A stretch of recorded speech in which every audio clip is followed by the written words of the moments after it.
Once your phone is hacked, what is in their hands is not simply your device, it is your future. One of the most popular leakers in the history of humankind is Edward Snowden. His explosive revelations of what the US does is still sending shockwaves across the whole world, and many of them affect your everyday life. They're selling our future, they're selling our past, they are selling our history, our identity, and ultimately, they are stealing our power. What is the US doing secretly with your data, and how are they harvesting it? Can you protect yourself? Join us as we dive into the top 10 terrifying government secrets that Edward Snowden revealed. Number 10. SIM card compromise. We all like to think we are in control of our communication. However, Snowden revealed that the SIM card in your phone is not free from surveillance, and all communications through it may be intercepted. At least 2 governments are trying to listen in on your phone calls, either business or personal, as revealed by documents revealed by Snowden. The US and Great Britain's Government Communications Headquarters, GCHQ, hacked into the world's largest SIM card manufacturer, stealing encryption information. This compromised billions of SIM cards and next-generation credit cards, which may include yours. The agencies can now secretly monitor a large portion of global cellular communications, including voice and data. With these stolen encryption keys, intelligence agencies can monitor mobile communications without seeking or receiving approval from telecom companies and foreign governments. The keys also remove the need to get a warrant or a wiretap and leave no trace on the wireless provider's network that the communications were intercepted. Bulk key theft additionally enables intelligence agencies to unlock any previously encrypted communications they'd already intercepted. Popular telecom networks affected include AT&T, T-Mobile, Verizon, Sprint, and more than 450 others worldwide, so switching networks may not change anything. At number 9 is quantum computers. While developing quantum computers may seem like what a forward-thinking country would engage in, Snowden's leaked document revealed the secret intention of the NSA for pursuing the technology. The former NSA contractor revealed that the agency was racing to build a computer that could break nearly every kind of encryption used to protect banking, medical, business, and government records around the world. The quantum computer program that aims to build a cryptologically functional quantum computer that is exponentially faster than classical computers is part of a $79.7 million research program titled Penetrating Hard Targets. Much of the work is hosted under secret contracts at a laboratory in College Park.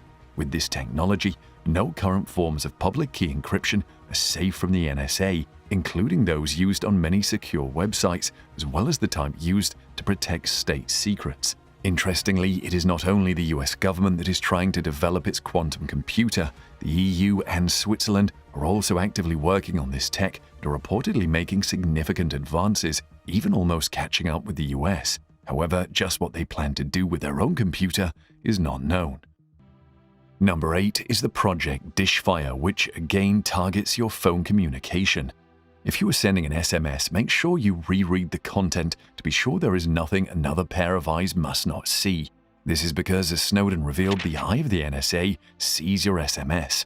The National Security Agency collected almost 200 million text messages a day from across the globe, using them to extract data, including location, contact networks, and credit card details. There is something going on between the NSA and credit card data. The NSA program is codenamed Dishfire and collects everything it can globally. It is not limited to specific targets. The leaked files showed that the NSA shared stuff with the UK's GCHQ, allowing the spy organization to search through the large database of SMS. Thanks to these data warehouses, the NSA can extract information on people's travel plans, contact books, financial transactions, and more, including individuals under no suspicion of illegal activity. The scale of the snooping is so vast that people are perplexed by the leak. The NSA was able to extract more than 5 million miscalled alerts daily, details of 1.6 million border crossings daily through network roaming alerts, more than 800,000 financial transactions daily, and more than 76,000 geolocation data daily. At number 7 is the embarrassing detail that the US spies on its own allies. Many countries like to believe they have close ties with the US. However, they were disappointed to learn that the US was spying on them. Spain, France, Germany, and other European countries were livid to discover that the US had been spying on them. They lashed out at the then Obama administration for setting up an anti-terrorism tool and then turning it on them. Spain complained that the NSA was monitoring more than 60 million phone calls in the country in just a single month. The NSA even tapped the phone of former German Chancellor Angela Merkel, with some newspapers claiming Obama knew about the snooping and personally approved it. Both France and Germany summoned the US ambassadors in their respective countries to explain why the NSA would be wiretapping their top government officials. Meanwhile, some analysts claim the European countries could not claim to be saints as they all tried to spy on one another. Do you think this is enough justification for the US to spy on its own allies? Number 6. Snowden revealed the NSA spied on the Brazilians too, including their president. It would be naive to presume the NSA would limit its spying activities to European allies. Snowden's leak proved that the NSA was so interested in the communications of the good people of Brazil that it spied on their phones. The then President Dilma Rousseff launched a blistering attack on US espionage at the UN General Assembly, accusing the NSA of violating international law by its indiscriminate collection of personal information of Brazilian citizens and economic espionage targeted on the country's strategic industries. The row at the UN Assembly was among the biggest fallout from the Snowden leaks. Rousseff cancelled a planned visit to Washington in protest at US spying after learning the NSA had been eavesdropping electronically on her phone calls as well as Brazilian embassies and spied on the state oil corporation Petrobras. Rousseff called on the UN to form a new global system governing the internet to prevent the US from repeating such overreaching monitoring. Obama tried to calm the waters by announcing that they were reviewing the way they gathered intelligence to properly balance the legitimate security concerns of their citizens and allies with the privacy concerns that all people share. Number 5. The NSA spied on the Indian embassy and the UN. If the NSA could spy on multiple countries, nothing makes embassies safe, not even the UN. Snowden revealed that the security agency accessed computers belonging to the Indian Embassy and the United Nations, both in New York. The spying involved a tool known as Boundless Informant, which allowed the US to collect more than 97 billion pieces of intelligence from computer networks worldwide. This was against the backdrop of strained relations between India and the US for many decades, but only recently improving considerably before the leak. The US was exposed to have collected billions of intelligence reports on India through spying, despite entering into multiple agreements with the Asian country. The report covered India's domestic politics, commercial interests, nuclear and space secrets, and many more. The NSA got their information through the internet and telephone networks in India. Some experts pointed out that the leak showed the US's real perception of India, as other countries similarly targeted were considered adversarial. Number 4. The NSA demanded and collected caller info from Verizon, AT&T, and Bell. Of course, the US government would spy on its own citizens, as Snowden's leak confirmed, but the agency didn't bother to hack phones or steal encryption keys. It simply demanded that Verizon, one of the country's biggest telecoms providers, handed over the records. It relied on a top-secret court order to achieve its aim.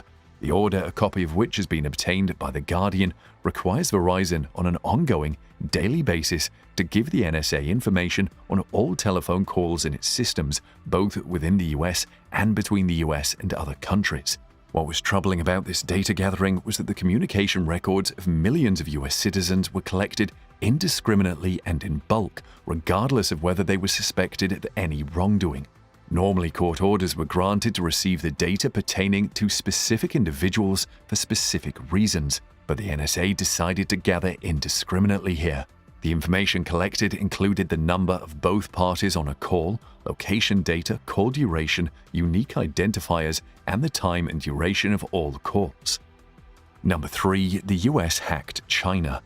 It seems there are few countries in the world that the NSA didn't try to spy on. Snowden revealed that China was also a victim of the NSA's propensity to monitor other countries' affairs. The document showed that the US had been hacking into Chinese and Hong Kong computers since 2009. He claimed the NSA hacked networks at the Chinese University of Hong Kong, home to the Hong Kong Internet Exchange and Hong Kong's main terminal for all internet traffic. Of course, the Chinese didn't like knowing their privacy had been breached. It caused a hardening with the standoff between the Asian powerhouse and the US. However, surprisingly, many Hong Kong residents reportedly welcomed the hack as they wanted to know what their government was up to. Number 2, Snowden leaked the PowerPoint document used to train US intelligence, and it included an explosive fact.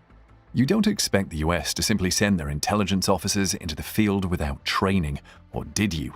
The authorities used a PowerPoint document with 41 pages to get their spies up to speed with their job functions. PowerPoints are a dime a dozen in most organizations, but this one leaked by Snowden is explosive. It contained details about a secretive program named PRISM. PRISM was how the NSA collected tremendous amounts of data from internet companies. It fetched email, search histories, and file transfers associated with terrorism or espionage suspects. The PowerPoint presentation was the strongest confirmation that the NSA could directly access the servers of major US service providers. However, Google, Apple, and others in the tech industry denied such a program existed. PRISM began in 2007 with Microsoft and expanded to include Apple in 2012. You can be subjected to PRISM surveillance due to only a reasonable suspicion that a co-conspirator is outside the United States. The NSA didn't even need a court order or user consent to access live information, photos, video chats, and data from social networks directly through the company's servers. One slide puts the cost of the program at $20 million per year. Number 1. The Art of Deception, the manual for budding British spies. British spies get training too before they commence their spying businesses. Snowden revealed the training manual these spies go through. According to the leak, GCHQ had a dirty trick group known as the Joint Threat Research Intelligence Group, or JTRIG, which sought to infiltrate different groups online and destroy people's reputations. Their method of operation was fairly simple. 1. They inject lots of false materials onto the internet in order to destroy the reputation of its targets, and 2. To use social sciences and other techniques to manipulate online discourse and activism to generate outcomes it considers desirable. They set up fake victim blog posts by pretending to be a victim of the individual whose reputation they want to destroy, and also post negative information on various forums. Let's hear what you think of Edward Snowden's leaks in the comments section below.